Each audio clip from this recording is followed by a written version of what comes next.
Ketua beserta seluruh jalan kepengurusan Masjid Jami As-Sakinah, yang saya muliakan para alim, para imam, para orang tua, muslimin, muslimat, soimin, soimat, rahimakumullah.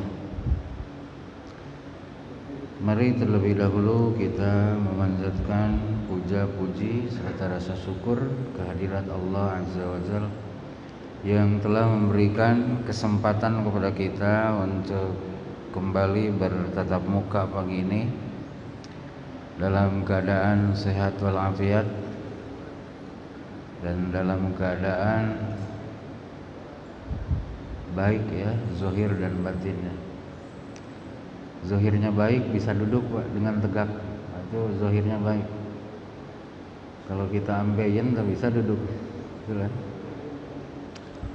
Telinga kita masih baik, masih bisa dengar. Makanya komandan imam tadi tak pernah telat kita ikuti kan? Allahu Akbar, Allahu Akbar, betul lah. Nah, kalau dah budek telat tuh kita ngikutin. Itu zahirnya baik. Tapi yang paling jelas semua ini terjadi karena batin sehat, ya, batinnya lagi sehat. Kalau batinnya tak lagi sehat, tak budek pun tak bisa datang. Betul? Kalau batin kita tak lagi sehat, ya tak sedang sakit pun tak bisa datang. Dari itu maka kesehatan zahir batin ini patut kita sadari ya, sebagai anugerah dari sisi Allah. Berikutnya hadirin, mari kita bersalawat bersalam untuk kekasih Allah, Nabiullah wa Rasuluh, Nabi Muhammad sallallahu alaihi wasallam, kemudian kepada keluarga beliau, kepada seluruh sahabat-sahabat beliau, dan kepada pengikut beliau semuanya. Biqaulina Allahumma shalli wa sallim wa barik ala sayyidina Muhammadin wa ala ali sayyidina Muhammadin. Kita baca dulu ya Sayyidul Istighfar. Bismillahirrahmanirrahim. Allahumma anta rabbi la ilaha illa anta khalaqtani wa ana 'abduka wa ana 'ala ahdika wa wa'dika mastata'tu a'udzu bika min syarri ma sana'tu abu'u laka bi ni'matika 'alayya wa abu'u bi dhanbi faghfir li fa innahu la yaghfiru dhunuba illa. Kita baca lagi ya suratnya. Ayat 19 surah Muhammad. Kita baca, Bapak boleh ikuti saja. A'udzubillahi minasyaitonir rajim. Silakan. Bismillahirrahmanirrahim. Fa'lam annahu la ilaha illallah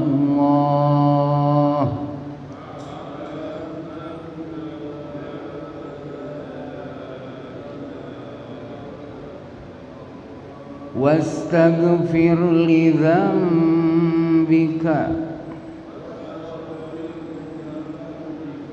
walil mu'minina wal mu'minat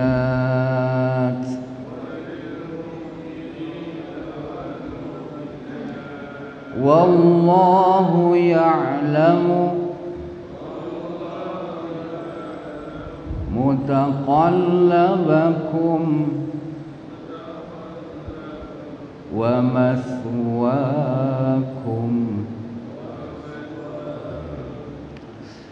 Maka ketahuilah olehmu bahwasannya tidak ada Tuhan yang berhak disembah selain Allah, dan bermohon ampunlah kamu karena dosamu dan karena dosa orang-orang yang beriman laki-laki dan orang-orang yang beriman perempuan. Dan Allah mengetahui tempat kerjamu dan tempat istirahatmu. Kemarin sudah saya sampaikan di 2 pertemuan sebelumnya bahwa ayat ini semulanya perintahnya hanya kepada Nabi ya, karena mukhatabnya hanya satu. Yang diajak bicara oleh Allah ini hanya seorang, fa'lam. Kalau banyak bukan fa'lam tapi fa'lamu. Oh, itu banyak tuh yang diajak bicara. Ini fa'lam. Tetapi kemudian gitu ya, apa yang diperintahkan kepada Rasul juga diperintahkan kepada umatnya, kecuali yang memang istimewa hak Rasul.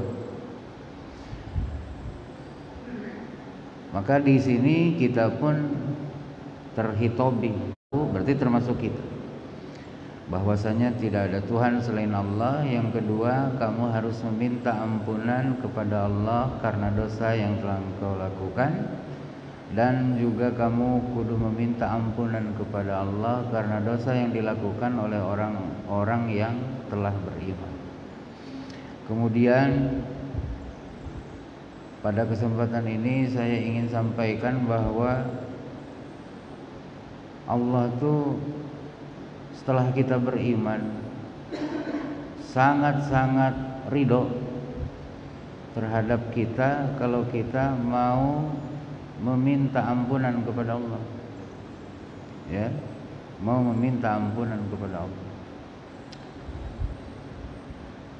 Dalam sebuah hadis sahih ya, Rasulullah bersumpah dengan nama Allah, dengan sifatnya, wallazi nafsi biyadih, kata beliau, demi zat yang diriku ada di genggaman tangannya, laulam tuznibu la zahaballahu bikum, andai kalian semua tak berdosa maka kalian semua akan dihilangkan oleh Allah. Wala ja'a biqaumin, dan kemudian Allah mengganti kalian dengan mendatangkan satu kaum, yudhnibuna fayastaghfiruna, mereka berdosa lalu mereka beristighfar, fayaghfirullahu lahum, lalu Allah mengampuni mereka. Ini jangan salah paham ya, bahaya nih kalau salah paham. Kalau salah paham, oh berarti Allah tuh nyuruh berdosa kan gitu. Padahal bukan begitu. Tak ada dalam nas Allah nyuruh kita berdosa. Yang ada malah Allah melarang kita berdosa. Betul tak? Oleh karena itu maka hadis itu adalah dorongan agar kita mau beristighfar. Ya, agar kita mau beristighfar. Sampai Rasul bersumpah begitu. Kalau kalian tak berdosa, tak ada titik noda sikit pun gitu ya, kalian akan dihilangkan oleh Allah dari muka bumi. Kemudian Allah akan datangkan satu kaum pengganti kalian yang karakternya itu tak begitu, tapi gimana? Ada berbuat salah. Gitu. Ada berbuat salah. Setelah berbuat salah, mereka beristighfar. Setelah mereka beristighfar, maka Allah mengampuni mereka. Ini kalau kita ngerti bahasa Arab pakai lau, ya. Lau itu artinya mengandai. Mengandai itu tak terjadi, ya, mengandai. Gitu. Andai aku muda lagi, itu tak mungkin tuh, ya. Itu bahasa Arabnya pakai lau, gitu. Jangan pakai idza, pakai lau.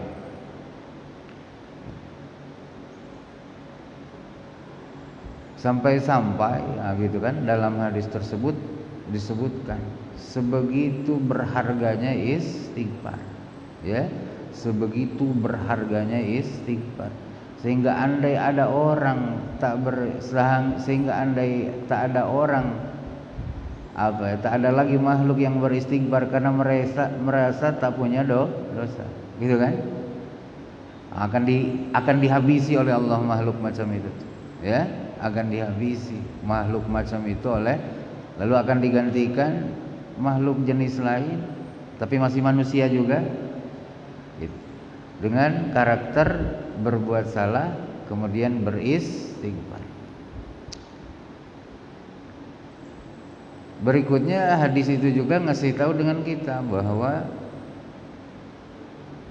manusia itu tak mungkin tak ada dosa. Manusia itu tak mungkin tak ada dosa.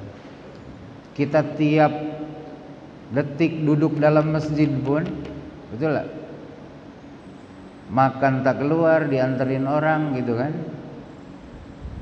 tak keluar, pokoknya di masjid aja, tetap Pak ada dosa, betul, tetap ada dosa, ada kesalahan, pasti. Dah berupaya sedemikian rupa untuk tak salah, tetap aja salah, ya, itu. Kenapa? Karena kita manusia lah disebutkan dalam hadis tempat terjadinya salah dan tempat terjadinya lupa. Itu dah pasti, ya, itu dah pasti. Oleh karena itu maka setelah kita bertauhid, perintah kedua dari Allah kepada kita, ayo beristighfar. Ayo beristighfar untuk dosamu. Ayo minta ampunan kepadaku untuk dosamu.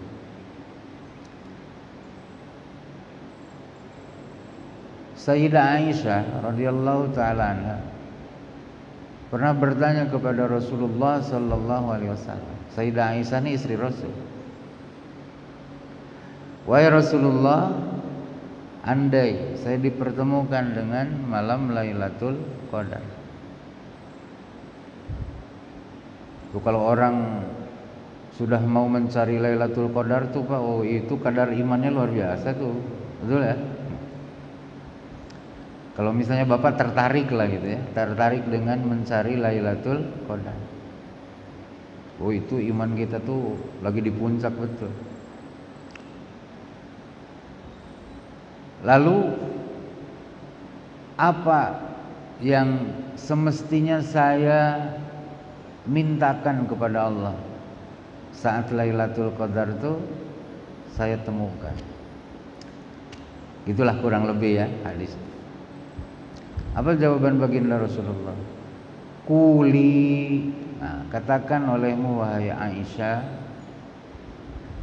Allahumma innaka afuwun tuhibbul afwa fa'fu anni. Itu pada hafal semua kan kita? Allahumma ya Allah, innaka sesungguhnya engkau afuwun maha pemaaf,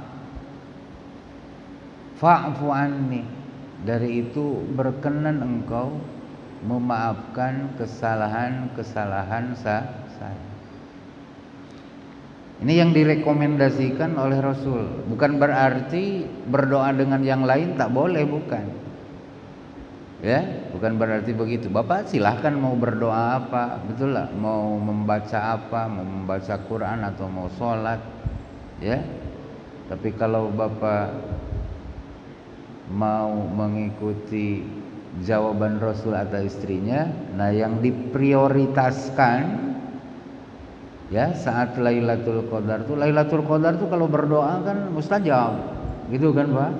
Kalau kita berbuat baik di situ, beristighfar misalnya, sama dengan beristighfar 1000 bulan.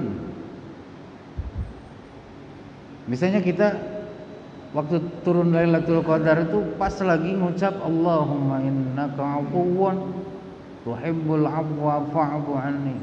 Nah, itu nilainya itu sama dengan 1000 bulan tak ada henti-henti siang malam, gitu kan? Meminta ampun kepada Allah. Nah, yang menarik tuh, ketika istri Rasulullah minta bimbingan apa yang hendaknya bagus saya utarakan di situ, Rasul seolah-olah udah minta ampunan Allah aja, udah minta ampunan Allah saja. Kenapa? Ya kalau kita sudah mendapat ampunan, yang lain didapat tuh. Surga didapat, neraka insya Allah dijauhkan. Kalau kita sudah mendapat ampunan.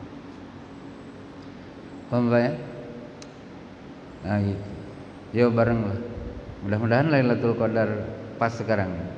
Mungkin lah. Udah lewat ya. Udah terbit fajar. Tafal. Ya Allahumma innaka afuwun tuhibbul afwa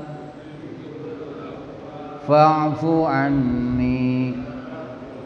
Nah, ini amalin lah nanti. Kan kita naik i'tikaf kan 10 Ramadan terakhir. Bapak tak usah fokus ke langit lah, jangan tengok-tengok udara. Diam aja dalam masjid, jangan tengok-tengok. Wih, terang kali nampaknya sekarang ya. Jangan pula lagi nengok-nengok Lailatul Qadar pula. Betul lah.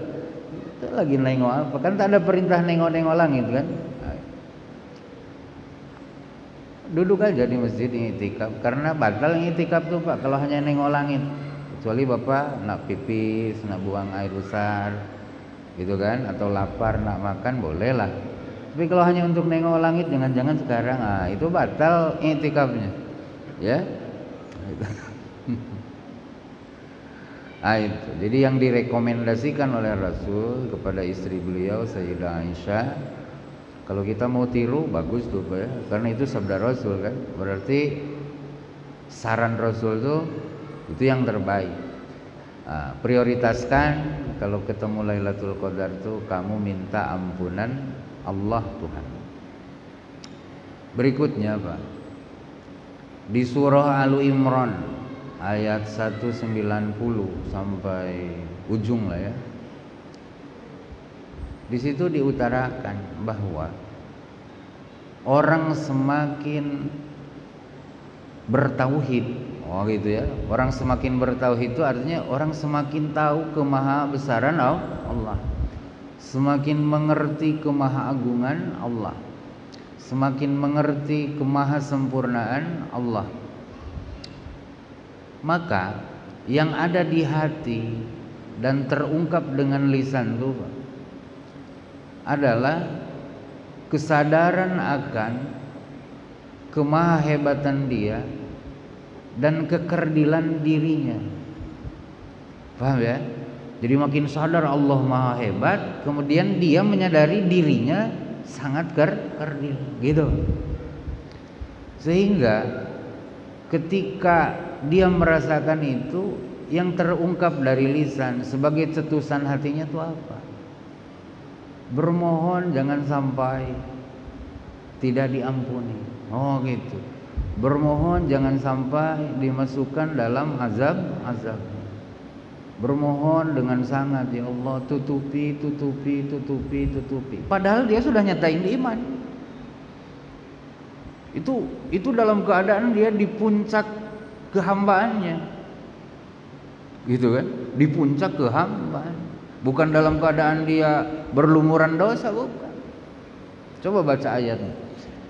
A'udzubillahi minasyaitonirrajim. Inna fi khalqis samawati wal ardi wakhtilafil laili wan nahari laayatil liulil albab. Sesungguhnya dalam penciptaan langit dan bumi, dalam pergantian siang dan malam, di situ semua sungguh akan didapati oleh orang-orang yang berakal lurus tanda-tanda yang menunjukkan kemahakuasaan, kemahasempurnaan Allah. Ya. Nah, orang yang berakal lurus itu dijelaskan di ayat berikutnya. Siapa? Alladzina yadhkurunallaha qiyaman wa qu'udan wa 'ala junubihim wa yatafakkaruna fi khalqis samawati wal ardh Rabbana ma khalaqta hadza batila subhanaka faqina adzabannar. Orang yang akalnya jalan, orang yang akalnya normal itu adalah dia yang saat berdiri, saat duduk, saat baring, pokoknya di seluruh kondisinya ingat Allah. Ingat Allah tuh tak mesti tidak satu-satunya itu harus Allah, subhanallah, bukan begitu. Ingat Allah tuh dia melihat dalam seluruh kondisinya bahwa ini keputusan Allah. Oh gitu. Ini keputusan Allah. Oh gitu. Jadi aktornya itu yang terlihat, yang terasa oleh dia siapa? Allah. Itu. Paham ya? Kenapa? Karena dia meyakini Allah itu pencipta dia. Allah itu pemilik dia. Paham ya? Allah itu pemilik dia.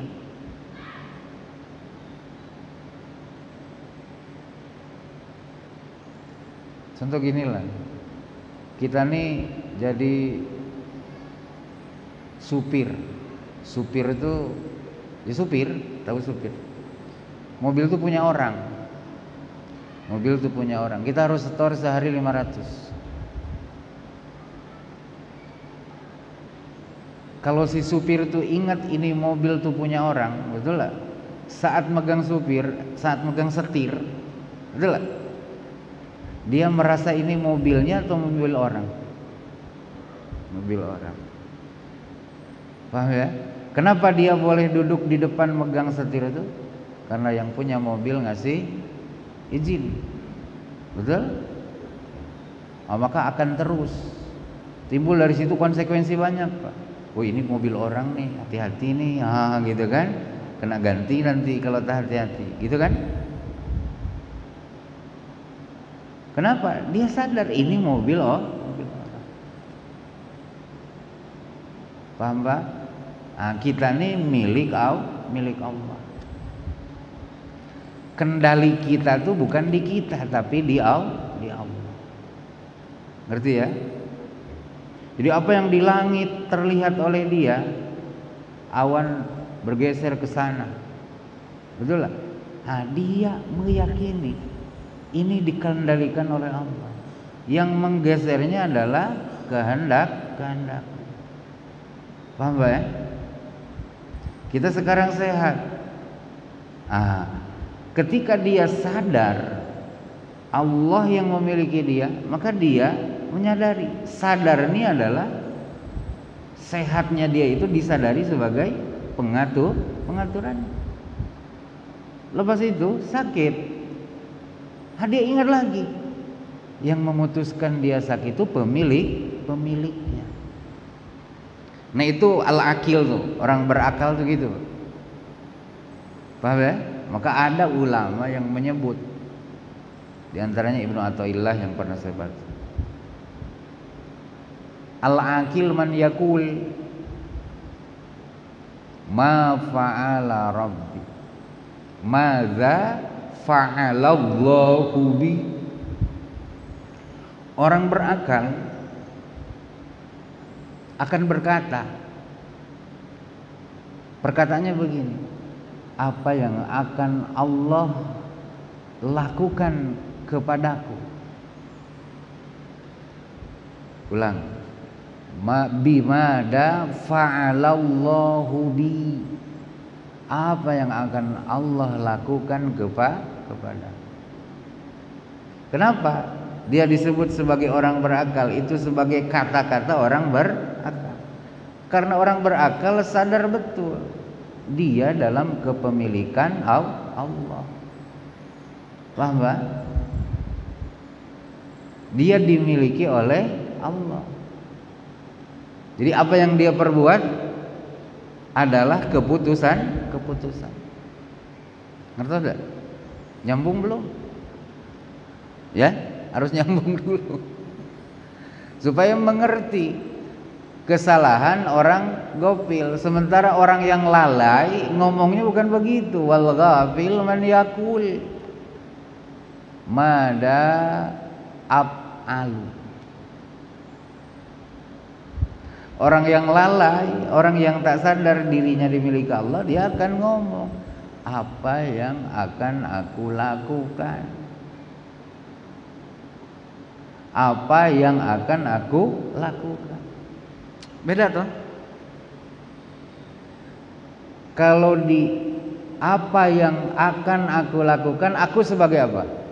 Subjek. Betul kan? Apa yang akan aku lakukan? Berarti apa? Subjek. Tapi kalau yang tadi yang berakal, madza yaf'alullahu bi, apa yang akan Allah lakukan kepadaku? Berarti kita objek.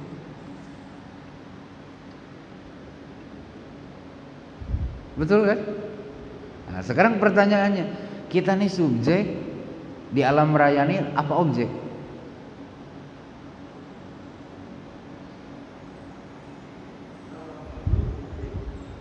Diulang lagi.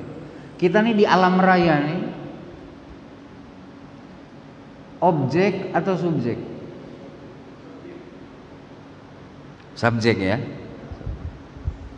Berarti dong yang berakal bukan begitu jadinya. Apa yang akan aku buat? Karena subjek kan. Justru malah kata Ibnu Athaillah, orang berakal itu justru yang ngomong, mada yaf'alullahu bi, apa yang akan Allah perbuat kepadaku. Orang yang lalai, mada af'alu, apa yang akan ku buat. Ayo baca Al-Fatihahnya lah. Ini Al-Fatihahnya berarti belum mantap nih. Alhamdulillahi Rabbil Alamin. Segala puji bagi Allah, pemilik alam semesta. Alam semesta itu diantara isinya kita. Segala puji bagi Allah, pemilik alam semesta. Nah, alam semesta itu isinya kita, berarti kita nih alam semesta, pemiliknya ya Allah. Paham apa? Di situ di Al-Fatihah yang dipuji itu Allah, karena dia subjek. Tak ada kita diperintah untuk memuji diri sendiri. Ada tak Ustaz pernah dengar? Ayo pujilah dirimu kalau kamu berbuat baik. Tak ada. Betul lah. Yang ada tuh justru kalau kamu mendapat kebaikan, pujilah Allah. Berarti kita bukan subjek. Kalau subjek kita, maka yang baik kita, yang dipuji ya kita. Betul? Indah. Satu waktu Bapak melihat kebaikan di diri kita, yang Bapak puji jangan diri Bapak, tapi Allah. Kenapa? Karena dia pemilik kita. Berarti kebaikan yang terjadi di kita tuh, paham? Dari dia. Paham Pak? Paham Pak? Kalau udah paham itu, baru Bapak bisa nyambung ke ayat berikutnya. Ayat berikutnya tadi di ujung ayat yang ke 191, setelah dia menyatakan Rabbana ma khalaqta hadza batila, wahai pemilik kami, tidak kau ciptakan ini semua dengan kesia-siaan. Apa yang kusaksikan dari perbuatanmu tak sia-sia wahai pemilik kami. Semuanya ada kebaikan. Hanya kadang kita tidak tahu. Paham enggak? Lepas itu, nah ini yang harus nyambung. Fakina azaban nar. Dari itu wahai pemilik kami, berkenan engkau menjaga kami dari nerakamu. Nyambung enggak? Bukan, ini nyambung dulu enggak? Jangan dulu nanya nih. Nyambung enggak? Nyambung kan? Maknanya gini, karena dia yang berakal lurus tuh yakin Tuhan tuh tidak dipengaruhi oleh apapun. Betul? Maka dia mengandaikan dan memungkinkan bila Tuhan bisa saja memperlakukan aku dengan buruk, dimasukkan ke neraka. Padahal dia sudah menyatakan Rabbana ma khalaqta hadza batila. Itu dah tauhid itu namanya.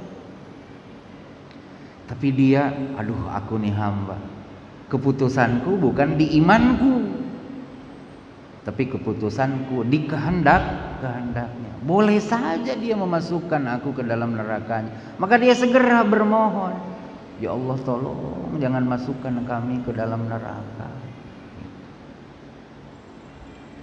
Paham dah Pak? Susah memang kita nih merasakan itu karena tak pernah merasakan keagungan Allah. Awas kita ya. Kan saya pun hanya teori aja ngomong. Kalau sudah merasakan bukan beginilah Pak. Teorinya tuh pendek aja. Tapi Bapak bisa memahami. Paham ya? Nanti tadi ya, saya jelaskan dulu ayat 192-nya. Di ayat 92 lihat kekhawatiran orang yang sudah bertauhid ketika dia menyaksikan kemahagungan Allah, kemahabesaran Allah, kemahamutlakan Allah. Di ayat 192 begini. Rabbana innaka man tudkhilin nara faqad akhzaitahu. Coba Bapak rasakan subjek di kalimat ini siapa? Wahai Tuhan kami, wahai pemilik kami, sesungguhnya Engkau, bila Engkau memasukkan orang ke dalam nerakamu, maka sungguh Engkau telah menghinakan dia dengan sebenar-benar penghinaan. Ayo coba di situ. Siapa subjek? Coba Bapak lihat terjemahnya nanti ya di Kementerian Agama seperti apa. Rasakan subjeknya tuh Allah. Innaka, sesungguhnya engkau, man, siapa saja, tudkhil, yang engkau masukkan dia an-nar, atas neraka. Betul kan? Faqad ahzaitahu, maka sungguh engkau telah menghinakan dia. Subjek yang memasukkan orang itu engkau, Allah. Yang menghinakan orang itu siapa? Engkau, Allah. Nah, maka di Asmaul Husna kan ada al-muzil. Allah tuh yang menghinakan. Betul kan? Allah tuh yang menghinakan. Sebagaimana al-mu'izzu pun dia. Paham ya? Nah, orang yang sudah begitu mengenal kemutlakan Allah, kemahasempurnaannya, risau jadinya. Itu kan? Risau jadinya. Paham tak? Maka terus minta kepada dia. Minta, jangan kesitukan kami ya Allah. Kenapa? Wa maliz zalimina min ansar. Orang yang engkau hinakan itu berarti dolim dia. Dan dia tak ada seorang pun yang boleh tolong di hadapan. Nah, yang disebut dolim itu bukan orang lain, tapi si ulil albab tadi merasa dirinya tuh sebagai pelaku kezaliman itu. Paham ya? Merasa sebagai pelaku kezalimannya itu. Yang kentara lagi di ayat berikutnya. Rabbana innana sami'na munadiyan yunadi lil imani an aminu bi rabbikum fa amanna. Rabbana faghfir lana dhunubana wa kaffir anna sayyi'atina wa tawaffana ma'al abrar. Wahai Tuhan kami, wahai pemilik kami, sesungguhnya kami semua ada mendengar seseorang memanggil kami. Dia minta dengan kami agar beriman kepada Tuhan kalian. Maka berimanlah kami kepada Engkau sesuai arahan penyeru tadi. Siapa penyeru itu? Nabi Muhammad atau Al-Quran. Quran kan menyeru kita untuk mengimani Allah kan. Nabi Muhammad pun sama. Misinya tuh itu, ngajak kita supaya mengimani Allah.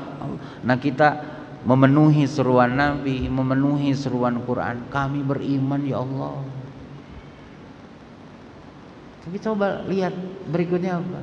Rabbana faghfir lana dzunubana. Ini ungkapan setelah menyatakan iman. Ya Allah, berkenan Engkau ngampuni dosa-dosa kami, dan berkenan Engkau menghapus kesalahan-kesalahan kami. Nyambung ya? Nyambung ya? Jadi makin orang bertauhid, berarti makin bertauhid itu makin mengenal siapa Allah, makin menyaksikan kemahasempurnaannya, maka timbul kerisauan. Apa kerisauannya? Kita tak bisa memenuhi hak-hak Allah dengan sempurna. Betul lah? Kita makin nyadar, ya Allah, tak bisa kami memenuhi hak-hak Engkau sebagai Tuhan. Kalau kita tak bisa melayani Allah dengan sebenar-benar pelayanan, kalau kita tak bisa menjelmakan hak-hak Allah dari kita, betul?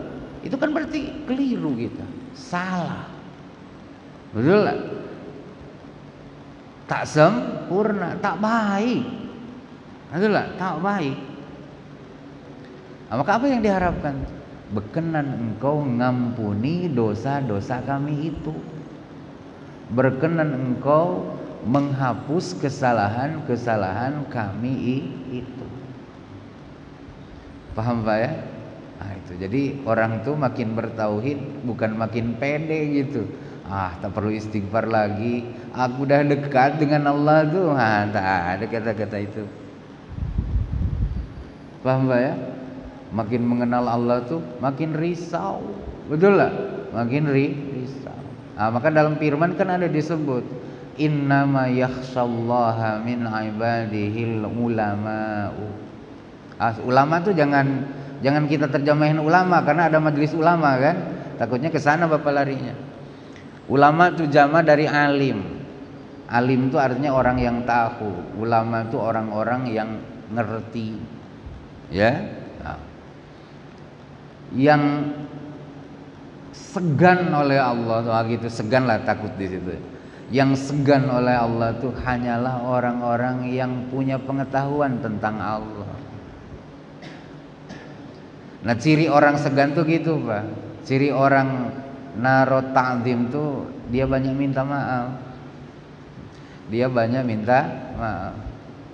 Di kita ada tradisi tuh di Melayu tuh, bagus tuh tradisi. Kalau kenduri, tapi saya tak tahu itu tradisi Melayu asli atau bawaan, tak tahu. Apa tuh? Kalau Ustadz kendurian, Ustadz misalnya dijadikan pembawa acara, kata Sohibul Bait gini ngomongnya, Tad, tolong ucapkan terima kasih dan permohonan maaf. Aslinya Ustadz Ali itu kan setelah Al-Fatihah selesai kan, gitu kan, dia ngomong setelah makan-makan selesai, hadirin hadirat, saya mewakili Sahibul Bait mengucapkan terima kasih yang sebesar-besarnya atas kehadiran Bapak Ibu. Semoga Allah membalas kebaikannya. Kami tak bisa membalas kebaikan Bapak Ibu selain doa. Mudah-mudahan langkah Bapak Ibu dinilai kebaikan dunia akhirat. Selanjutnya Sahibul Bait, tuan rumah juga mohon maaf kepada Bapak Ibu semuanya kalau ada makanan terlebih rasa, terkurang rasa. Coba kira-kira ada tak kira-kira tuan rumah tuh sengaja tak pakai garam? Enggak toh? Atau sengaja gulanya sedikit supaya tak manis karena mahal misalnya kan? Tak ada, dia dibuat sempurna menu tuh, dicicip, pas kata dia kan? Pahitnya pas, manisnya pas. Tapi sekali nak balik dia bilang, mohon maaf kalau ada hidangan terlebih rasa, terkurang rasa, gitu kan? Itu artinya apa? Tuan rumah tuh naruh hormat Pak dengan Bapak. Tak ada kita dengar meskipun hidangannya rumah makan sederhana kan? Gitu, tak ada. Saya yakin Bapak merasa puas dengan hidang saya. Ada tak yang begitu? Wah, itu pada kabur orang kok, enak aja. Kan gitu. Kenapa? Dia tak ada naruh hormat. Dikiranya kita datang karena makanannya kan? Paham ya? Nah, di firman tuh gitu juga Pak. Semakin kita mengerti keagungan Allah, kita semakin, betul lah, semakin mengerti kekurangan di diri. Kalau orang kurang tuh gitu Pak, ampun ya Allah. Oh di Melayu ada lagi Pak. Saya sering lihat film Peramli itu.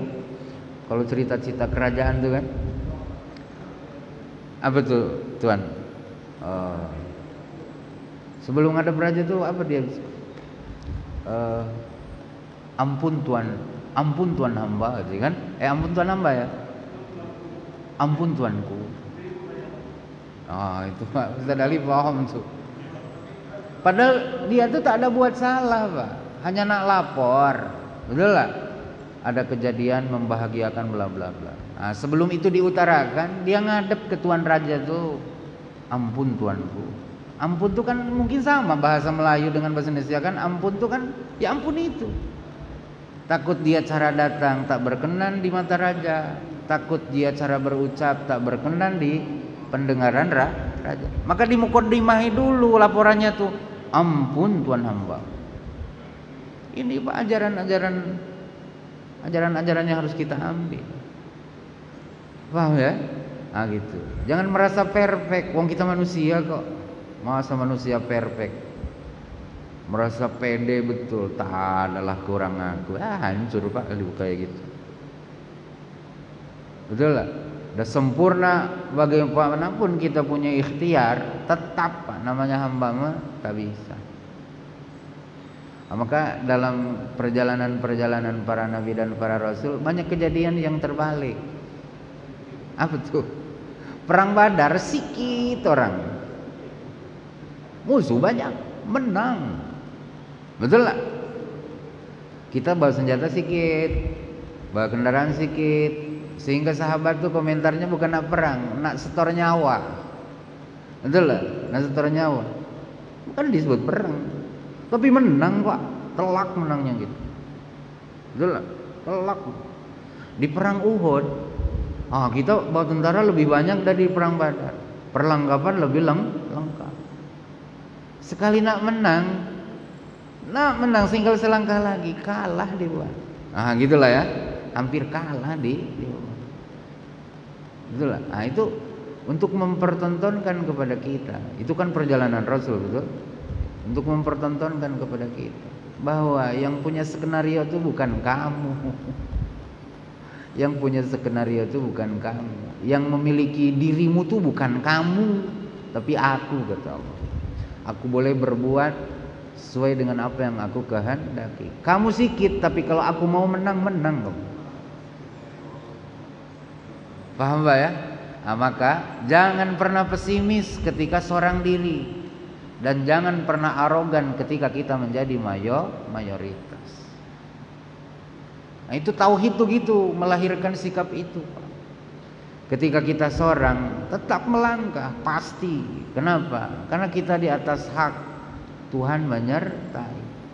Dan ketika kita menjadi majority, jangan arogan, karena kamu bukan penentu segala. Ungkapan yang tepat untuk itu ya istighfar gitu. Paham ya? Faghfir lana dzunubana wa kaffir anna sayyiatina. Cuman itu kita ngebedainnya agak susah sih kita.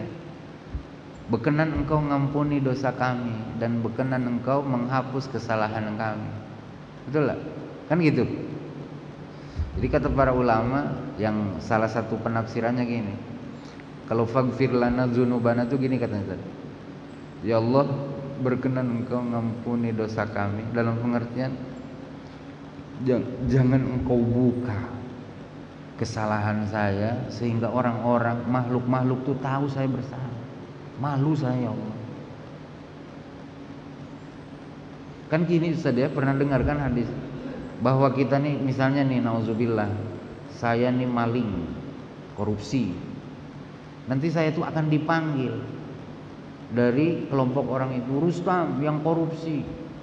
Bapak saya dibawa juga tuh, Rustam bin Anu, koruptor, ngumpul. Halnya kebaikan pun sama. Kalau Ustaz tukang tahajud, Habsi tukang tahajud, pergi Ustaz di situ. Tukang intikaf pergi situ, tukang puasa disebut tuh ustadz sama dengan nama bos. Kalau itu bangga kan, kayak Abu Bakar kan, tukang sodako, tukang sholat, betul lah, tukang puasa, tukang jihad. Rasul tak katanya, ada tak kemungkinan seseorang tuh dipanggil dari setiap pintu kebaikan? Wah ada kata Rasul, dan salah satunya kamu. Halnya keburukanmu sama tak? Nah gitu. Jadi kita ini akan dipanggil dari setiap kelompok kejahatan. Ya. Kan di KUHP pun jenis kejahatan itu kan banyak, betul. Kayak pembunuhan pun ada yang pembunuhan terencana, betul lah. Ada pembunuhan tak sengaja dan sebagainya. Yang di akhirat itu gitu juga. Ya kalau di sini di dunia mungkin malunya sebentar aja kan, keburu mati malu selesai kan. Betul lah. Kalau di akhirat tak ada mati lagi. Malunya selama-lamanya.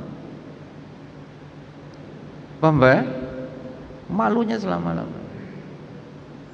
Coba kalau kita misalnya saya dengan Pak Dokter ini berkawan dari kecil misalnya kan, sebaya kita kan. Nah, masa remaja saya buat onar, sehingga saya, keluarga saya dibuat malu dengan perbuatan itu. Saya sekarang kan jadi ustadz kata orang kan, bapak ini tahu betul rahasia saya waktu remaja itu. Apa yang saya harapkan dari beliau? Jangan cerita salah saya waktu saya SMA itu. Sempat beliau cerita dengan Pak Ketua. Ketua, alah, budak itu aku paham mudanya gitu. Apa tuh kawan? Diceritakannya saya minum narkoba lah, makan narkoba lah, bawa perempuan. Coba malu tak saya kira gitu? Oh, malu Pak. Padahal yang tahu cuma beliau. Beliau nih jaga rahasia. Oke lah. Akhirnya bilang, Ustadz katanya sementara libur dulu aja ya ngajinya. Terus aja tiap bulan. Oh berarti nak ngusir saya nih, tak usah ngaji lagi. Gara-gara apa? Dibongkarnya rahasia buruk saya. Malu toh? Malu. Padahal yang tahu cuma seorang beliau. Di akhirat nanti tahu buruknya kita tuh dari manusia pertama Nabi Adam sampai manusia terakhir Pak. Terdengar pengumuman tuh. Cuma anak tak malu gitu. Paham Pak ya? Oleh karena itu ya Allah tolong tutupi ya Allah. Ah gitu. Faghfir lana dzunubana. Jangan bongkar ya Allah. Nah, makanya Pak kata baginda Rasul, kalau kita tak ingin dibongkar aib-aib di akhirat sama Allah, jangan suka bongkar aib orang. Tutup orang tuh kalau punya aib. Mau tetangga lah, mau kawan, mau atasan. Kecuali kita memang diberikan tugas untuk bongkar ya. Kalau tugasnya tukang bongkar, bongkarlah. Begitu. Kalau kita kan tak punya tugas membongkar aib orang. Kita bukan KPK, bukan inspektorat. Betul gak? Itu bukan KPK, bukan inspektorat, nyari-nyari aib orang. Oh, salah Pak tuh. Itu bukan tupoksi kita. Paham Pak ya? Tapi kalau intel, ya macam lagi tugasnya intel kan? Gitu kan? Cuman ya bongkarnya bongkar yang benar, jangan tak ada dosa dibongkar kayak ada dosa kan gitu. Nah itu jangan bongkar aib orang. Nah, aib orang aja jangan bongkar, apalagi aib di diri. Paham ya? Apa? Kalau bongkar aib orang aja tak boleh, karena orang mah malu, betul lah. Apalagi bongkar aib diri sendiri. Kalau bongkar aib diri sendiri, itu yang malu siapa? Ya kita yang bongkar, yang punya diri. Maka kalau kita membongkar aib diri sendiri, itu udah kehilangan urat malu namanya. Paham berapa? Coba misalnya ketua tahu salah saya, cerita dengan Ustadz Ali. Ketua bukan KPK, bukan inspektorat, pribadi aja. Dosa tak? Dosa. Ustadz Ali sebelumnya tak tahu, dikasih tahu sama ketua, jadi tahu. Dosa tak? Dosa.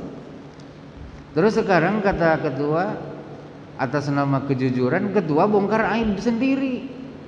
Betul. Kan bahasanya gitu. Aku jujur aja li sama engkau, kata ketua. Apa? Sebenarnya perbuatan bapak tuh ya masih mending lah dibandingkan aku dulu. Macam itu aja kata-kata tuh kan. Awas tuh Pak, hati-hati tipu daya setan tuh. Itu setan tuh yang membisik bapak untuk jujur atas nama dosa. Bapak tuh disebut dalam hadis sebagai mujahir. Mujahir itu siapa? Orang yang Tuhan membuat tirai setebal-tebalnya untuk kesalahan dia, betul? Tapi dia merobek tabir itu dengan mulutnya sendiri. Murka Pak terhadap kita kalau macam ini. Kalau dalam bahasa Ebit apa bahasanya? Bangga dengan dosa-dosa. Bangga dengan dosa-dosa tuh gitu Pak. Kita buka aib sendiri. Paham Pak? Makanya kalau kita punya masa lalu buruk gitu ya, kalau baik tak apa, masa lalu buruk sudahlah, itu rahasia kita dengan Sang Maha Pencipta. Tinggal istighfar aja, tak usah cerita-cerita orang, karena cerita-cerita orang tuh itu kadang lebih gede daripada dosanya itu sendiri. Dosanya zina, selingkuh, terus bangga dengan keselingkuhan tuh, sehingga ceritalah dengan kawan. Wish, memang katanya kakak itu bla bla bla. Oh, dengan kok bisa tahu? Aku banyak jalan sama dia ada. Paham enggak? Mungkin zinanya Pak, selingkuhnya dosanya segede gini, betul lah. Tapi kita membongkar aib selingkuh kita dengan dia itu segede gini. Itu segede gunung. Paham ya? Makanya kalau nak curhat dengan Mama Dedeh itu tahu saya gitu ceritanya. Curhat Mak, katanya kan? Apa tuh? Saya dulu Mak buat begini. Gila tak orang nih katanya. Hilang urat malunya tuh Pak, ditonton nasional tuh Pak. Harusnya dihentikan. Udahlah tak usah gitu ngomongnya. Pakai kata yang bijak. Bagaimana Bu kalau ada orang begini. Gitu. Jangan nuduhkan kepada di. Paham Pak ya? Nah gitu. Kemudian kalau wakafir anna sayyiatina, kafir itu artinya apa? Nutup. Makanya petani itu dalam Quran disebut kufar. Kufar itu petani. Kenapa? Karena di antara ciri khas pekerjaan petani itu apa? Kalau dia nanam biji jagung misalnya, tanam, taruhnya di atas tanah atau di bawah tanah? Di bawah tanah itu dibelah dia, betul. Kemudian si bijinya dimasukin ke dalam, lalu dia tutup dengan tanah lagi. Nah dia tuh artinya kafir yang menutup biji dengan tanah, jamaknya kufar. Baca di surah apa itu namanya? Yujibul kuffaro nabatu itu apa? Al-Fatah ya? Itu ujung tak? Betul lah. Yang tumbuhannya itu membuat para petani kagum gitu, kufar ya. Nah kafir itu gitu, ya Allah tolong tutupi. Nah, tutupi itu ya hapus lah gitu kan. Dalam catatan tuh tak bisa hilang, tapi dihapus. Maknanya dalam catatan tuh ada, tapi tak berefek, tak berakhir dengan siksa. Paham ya? Ngaji kita kan ada nih, lepas gaji gunjing sikit kawan, ada juga tuh dalam catatan tuh Pak. Paham ya? Itu ada. Lepas itu kita istighfar ada lagi. Nah yang gunjingnya nih, ya Allah tolong tipek ya Allah. Nah gitu. Ya Allah tolong tipek. Jangan engkau persoal. Nah nanti di akhirat kita diaudit ringan tuh gitu Pak. Ketika Allah menganugerahkan karunia-Nya kepada kita apa? Dengan banyak menganolir kesalahan kita. Salah oleh Allah udah diampuni, kututup. Nah, itu makanya kata Rasulullah, kalau kita diaudit di akhirat dengan pengauditan yang ringan, lembaran ini hanya dibuka Ustaz. Kita nonton, dibukain. Nah ini. Kita nengok di situ kebaikan, nengok. Tapi tadi permasalahan. Oh itu masuk surga tuh, lanjut tuh, tanpa ke neraka dulu. Tapi ada Keadaan justru terbalik. Semua dosa dipertanyakan, didebat oleh Allah. Ini gunjing ya? Iya. Sebelumnya ngaji? Iya. Kenapa gunjing? Diam kita tak bisa jawab kan? Kamu tahu gunjing itu dosa? Tahu. Kenapa gunjing? Diam gitu. Kata Rasulullah, "Wa man nukis halak." Siapa orang yang didebat saat itu oleh Tuhannya, celaka dia. Kenapa? Debat tuh sudah pasti tak bisa untuk kita jawab. Kenapa? Karena semua fasilitas yang ada di tubuh kita justru yang akan bersaksi. Yang al-yauma nakhtimu itu di surah Yasin. Paham Pak ya? Nah gitu. Nah, dua hal ini ya itu menjadi karakter ciri khas orang yang telah mengenal Allah. Paham Pak ya? Oleh karena itu beristighfarlah kepada Allah. Ya, beristighfarlah kepada Allah. Bapak merasa punya dosa, tak merasa punya dosa. Paham ya? Gitu. Merasa punya dosa, mantap istighfar itu. Tak merasa pun istighfar. Karena itu ciri khas orang yang bertauhid. Ya, ciri khas orang yang bertauhid. Nah, gitu. Kemudian ada ini kabar gembira nih untuk kita yang suka istighfar maksudnya.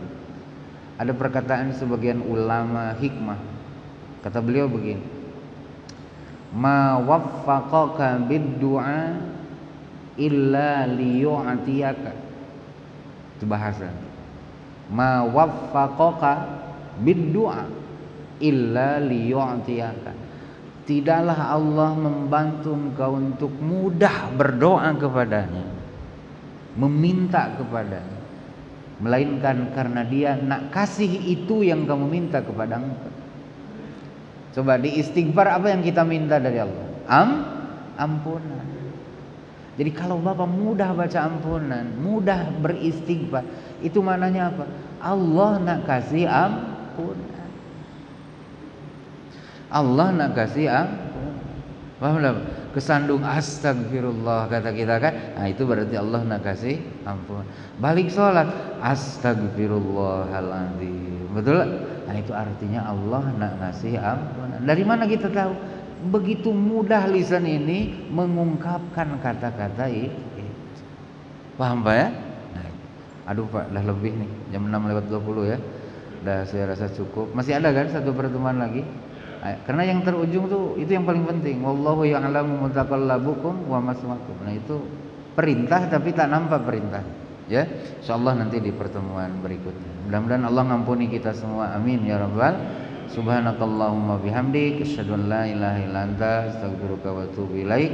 Assalamualaikum warahmatullahi wabarakatuh.